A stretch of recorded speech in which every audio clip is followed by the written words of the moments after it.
Assalaamu calaykum. Waxaa jirto kelmado cajiib ah ay isdhahaan dadka haasawaha ka dhexeeya. Gabadha waxay leedahay la'aantada ma noolaan karo. Sidoo kalena ninkan wuxuu leeyahay la'aantada ma noolaan karo. Subxaanallah. Bal u fiirso. Gabadha inta aysan barin ka hor ninka la'aantiisa waa nooleed. Sidoo kalena ninkana inta uusan barinin gabadha la'aanteeda waa uu noolaa. Sidoo kale waxa ay yaabis waxay tahay kelmadda cajiibta ah weligii kaa tagi maayo. Subxaanallah. Qofkan waxa idin kala geeni kara waxay tahay waa geeri. Sidoo kale waxa idin kala geeni kara waa calaf.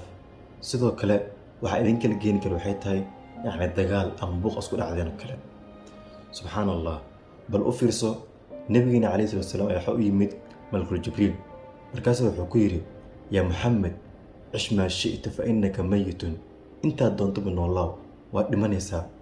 Ciddaad doontana jeclaaw. Dunida waa ka tagaysaa oo ka faaruqaysaa ayuu ku yiri.